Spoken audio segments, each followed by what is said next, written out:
Tundra Media presents The Mayor Helps, with the Mayor of Victoria, British Columbia, Lisa Helps. Have your say.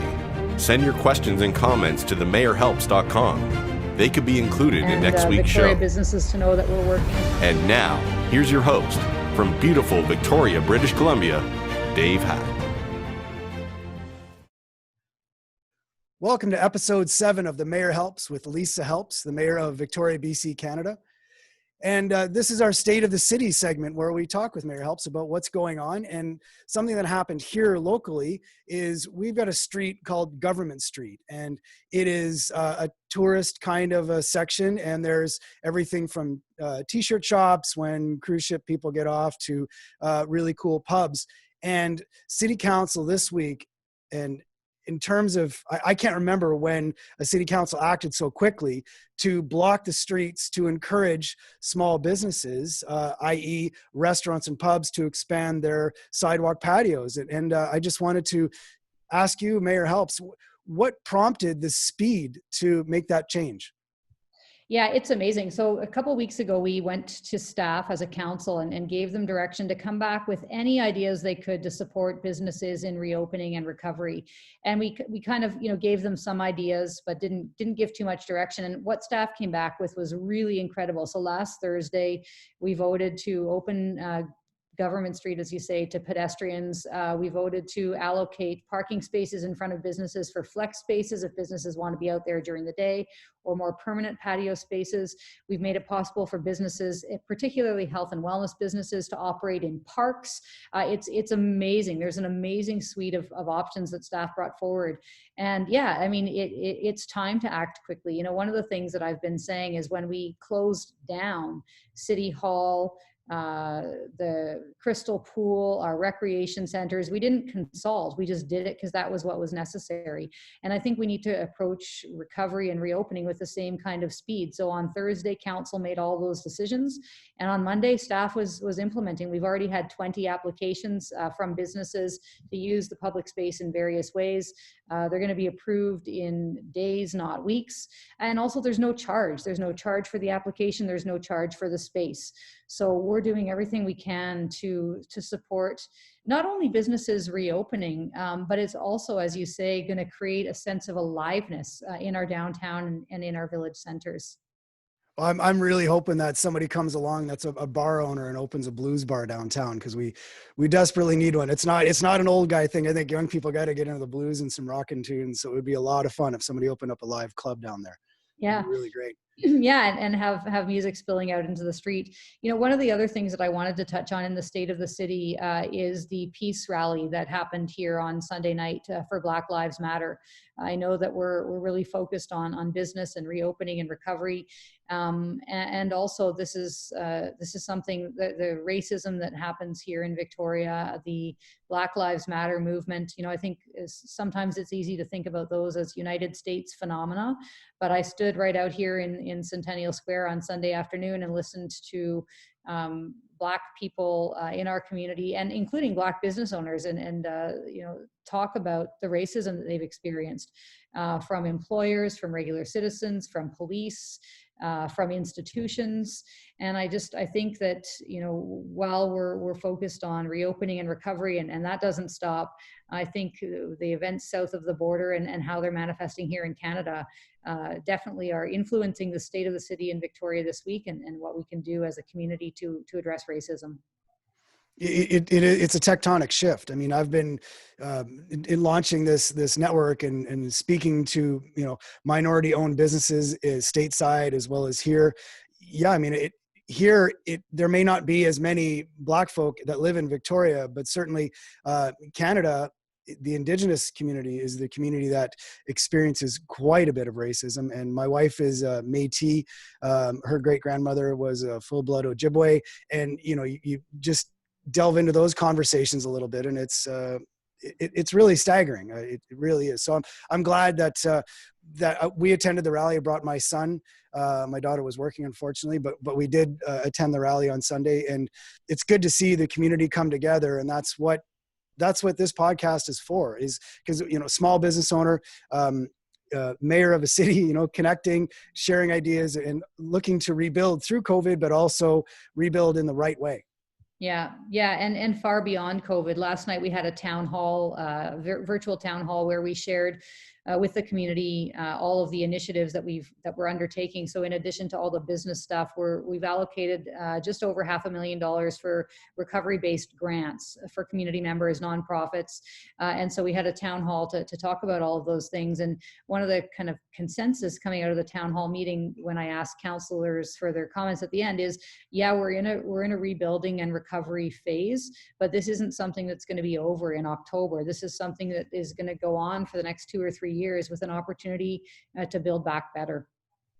You're right. I mean, it's a daunting time, but it's a challenge, and that's what my entrepreneur friends, when I speak with them, they look at it as a challenge and look at forging through.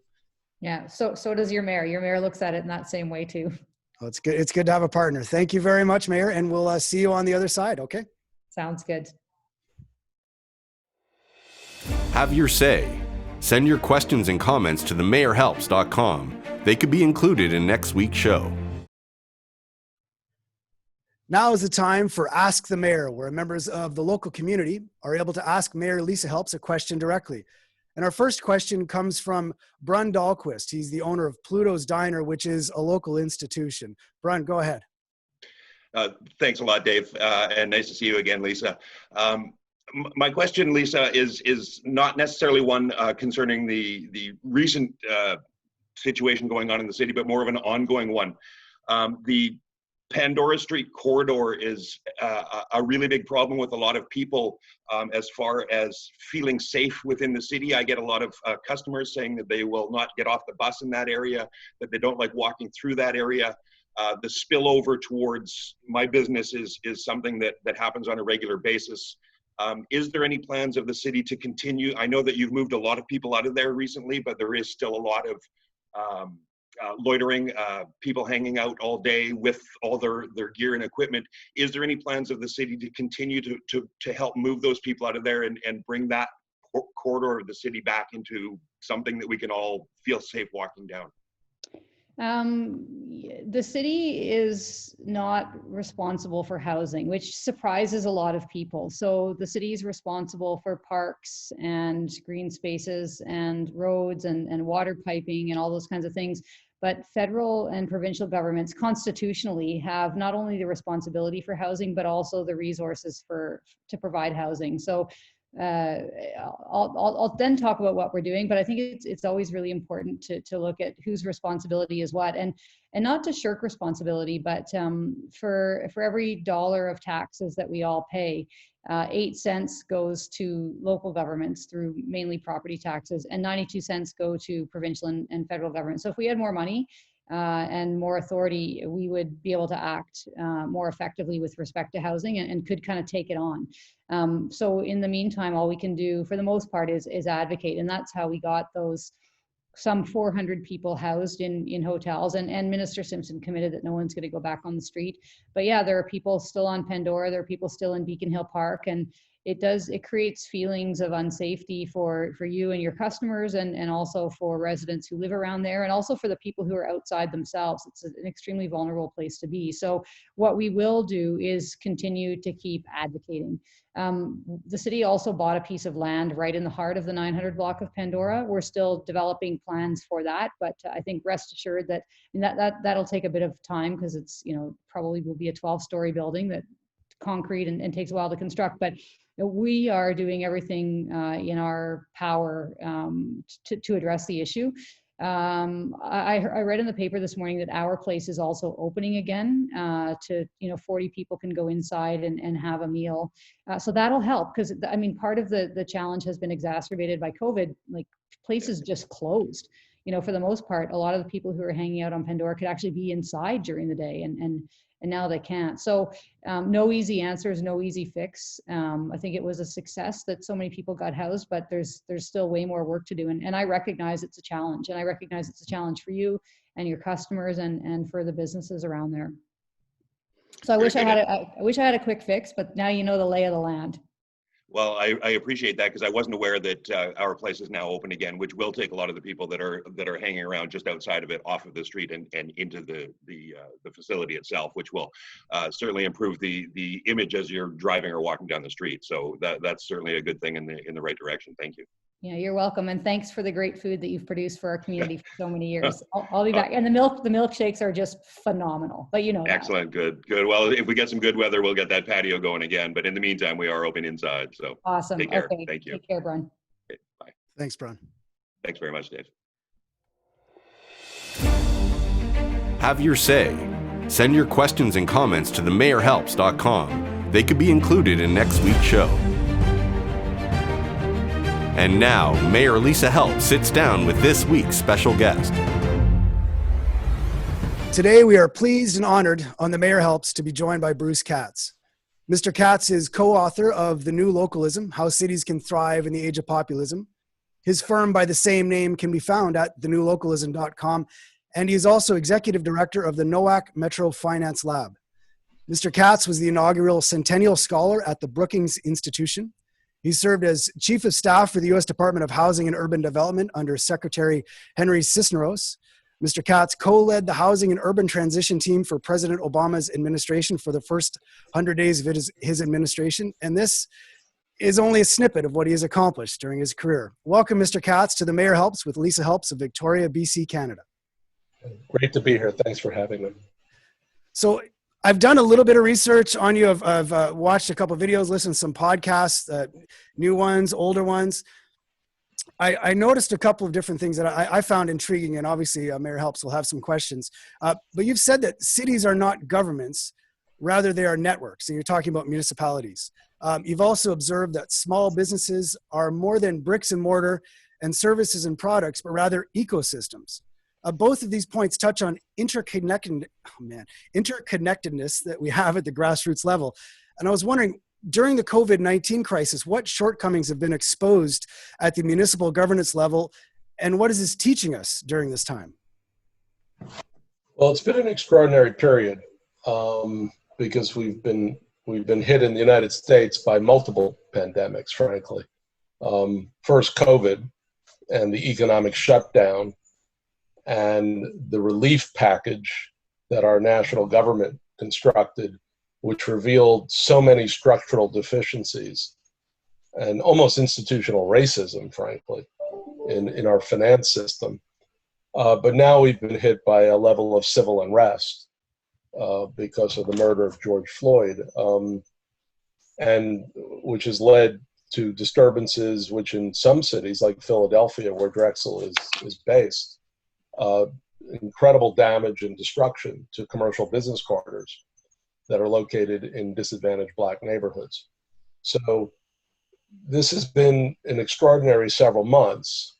To some extent, it has reinforced the imperative for new localism, because before our national government acted with the CARES Act and hundreds of billions of dollars for small business relief, networks of corporate, civic, university, public leaders in our cities were setting up relief funds that were getting capital quickly to the smallest small businesses, restaurants, hair salons, barbershops, nail salons, these main street businesses.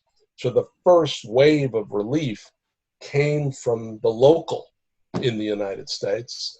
And particularly as we were dealing with the public health crisis, what you saw in the US was this network effect of hospitals and business and public health coming together in a very chaotic situation, since our national government basically left the building under the leadership or lack of leadership of Donald Trump.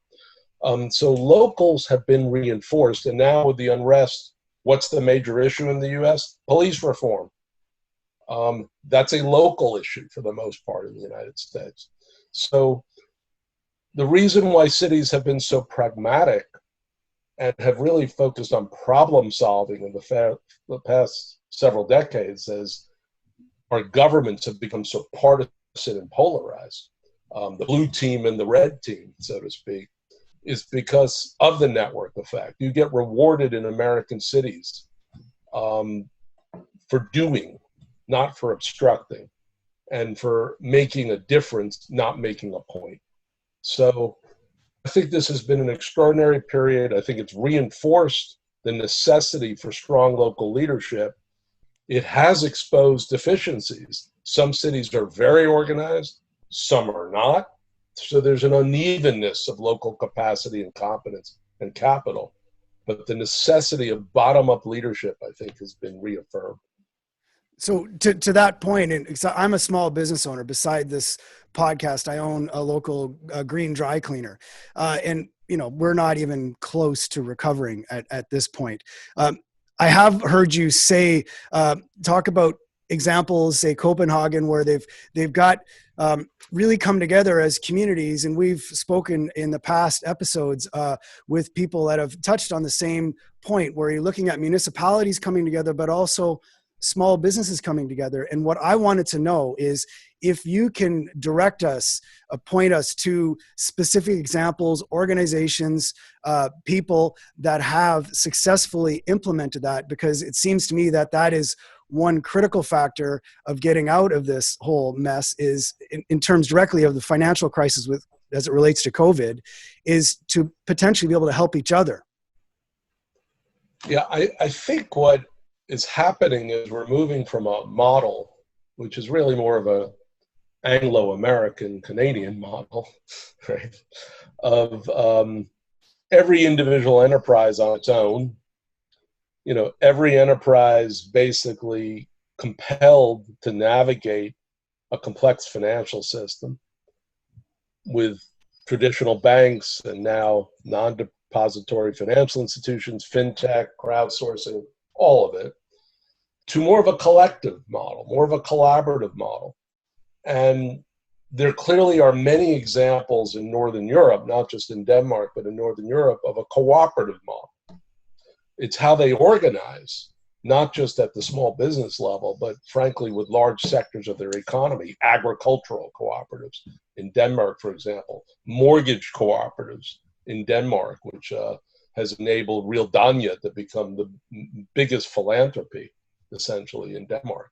So the U.S., I think, because of a crisis, is going to need to move to more of a cooperative, collaborative model, both around regenerating business districts. This is our notion of regenerators that could provide common services to businesses during the pandemic and beyond, perhaps be master tenants so we don't have disruption in the commercial real estate markets, but also to almost guild-like structures. So if you have a network of, let's say, Black-owned real estate business in a given city, they may come together almost as a guild and have a back office function around hiring, around training, around access to capital. So the US, British, North American, Canadian model has really, our capitalist model has been every individual enterprise on its own bottom, right? Forced to sort of address its disparate challenges by itself. That leads to a lot of uneven results and disparate impact. And so we literally this summer are trying to pilot a set of cooperative, collaborative models in various cities in the US to see if we can point a different way. How is that being received from the local small business owner and the entrepreneurs? Because it's one thing when, as a small business owner, you see it. Well, in Canada, for instance, our federal government forgave a debt to Chrysler years ago, and it's just, I think it was multiple millions of dollars anyway. So as a small business owner, I'm also getting a phone call from the tax collector saying you got to pay your bill, but this, corporation is too big to fail. So there's a disconnect there. So on the one hand, there is very much a socialist structure already in place, but what you're talking about, is it flying in the face of what the entrepreneurs see themselves as in the United States? Are they reluctant or hesitant, or are they at this point going, no, man, we need the help? Well, for the kind of Main Street businesses we're describing, like your own, this is survival.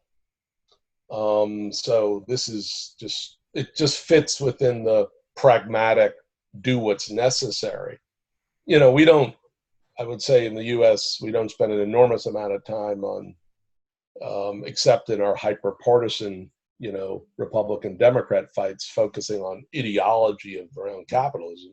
Most of the country is just getting on with its business. So this is seen as a pragmatic response to an unprecedented set of crises. And again, we're not basically saying right up front that, this model will persist post-pandemic, but what we're hoping is that we can use the crises as a way to seed a different way of operating that ultimately will help us grow Black and Brown-owned businesses in the U.S. and ultimately reduce racial and ethnic disparities, which are pernicious and profound. So Americans tend to be fairly pragmatic people at the end of the day, and I think that's what we're really building on. We're not trying to say, hey, take off a shelf, here's a 1970s manifesto we're now going to impose on the country. It's more, here's a set of practical problems, how do we resolve them? Oh, here's a model that might actually work. That's basically the way we're operating. That's awesome. And Bruce, if people want to follow along with that, will you be blogging on the New Localism to keep us all up to date? Yeah, that on a weekly basis, the newlocalism.com is the best way to see what I'm doing. They're also just simultaneously, by complete happenstance, the federal government just put out a whole bunch of data that they collected 2 years ago, which is the best picture of small business writ large, pre-COVID and pre-unrest. So we're crunching the numbers, and we'll also be posting those analyses as quickly as we can. And what's the role? I really like how Dave picked out the notion of cities as networks and businesses as ecosystems. So in this kind of new financial model that you're going to be rolling out for Black and Brown owned businesses, what's the role of that ecosystem and network in coming together? What's the role of local government? What can cities do, city governments? Well, it's really a great question, because in a way we're deconstructing what it takes to be a successful small business, particularly in disadvantaged communities. So it's not just about the financial product. I do think the financialization of the economy and the support for the large, Dave, you mentioned the Chrysler bailout, right, has really masked the disparate kinds of supports that we need to put in place to grow healthy businesses. So what could a local government do to help grow strong and sustainable businesses? Procurement of goods and services. Local government buys a lot of stuff, right? And they could use that procurement, as could universities, hospitals, and corporations, to diversify the supplier base, essentially. And particularly around small businesses that might be located in disadvantaged neighborhoods, many of which are located a walk or a cycle away from the downtown. Land use and zoning. I think the reason why small businesses are very successful in Germany and Denmark is because they tend to zone out or circumscribe the ability for big box retail to invade and penetrate many urban communities. The U.S., frankly, has allowed a lot of big box retail into the urban space, into the urban envelope, and what they do is they crush small business. And so, and really converts all of us into consumers rather than producers, and suppresses our wages and suppresses ultimately our ability to build assets. So the U.S. has been over really, the past 75 years, tilted the playing field towards large corporate conglomerates, and big box retail, and then Amazon online, obviously. And then everyone else, with this notion of the tilted playing field, everyone else literally slides off. So local government is really critical here from a procurement side. This is the hard power of local government. Mm-hmm. Procurement, land use, zoning, making sure it's easy to start a business, making sure the regulatory friction is minimized, particularly for the very small. And then there's the soft power of how you convene and cajole the other portions of the network so that the anchor institutions and corporations can play their highest and best role. So there's quite a bit to do here, and it's very much bottom up. The federal government, because it's vertically organized, will think about what should we do about this loan product that we might guarantee at the national level. It won't really think about an ecosystem. It'll tend to think about a surgical strike around one particular aspect, and then that'll be a one size fits all. So it might not fit a Baltimore as much as it fits a Boston. Yeah, it's certainly in individual cities. I owned a version of my business in Los Angeles in a predominantly Mexican American community, and I didn't have a car, so I'd take Ubers everywhere I went, and I wound up getting a ride from this gentleman who was my age, and he was born and raised in Compton, and we got to talking about small businesses and the notion that in Compton there were very few Black-owned businesses that they were owned by people that weren't a part of the community. They were coming in and they were taking money out of the community. Yeah. And his thing was, he was into educating the consumers, the residents of the community. If you give your money to that person, the money is going to go out of the community.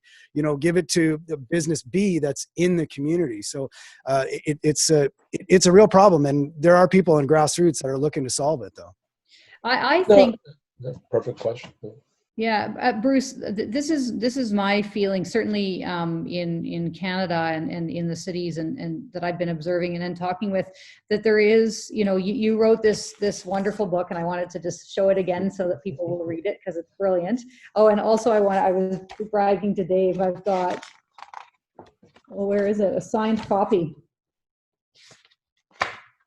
Bruce, oh, there we go. There's Bruce's.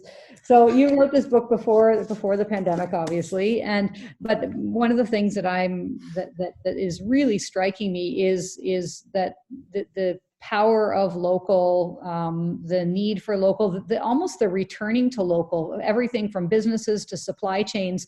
That even that we're not, you're sitting in your local place right now, and I'm sitting in my local place, and we're connected. We're not flying all over the place to get to each other's places. So how profound do you think is this a lasting return to the local with the pandemic, or is it something that once we can all kind of get on our planes again and this and that and order from wherever,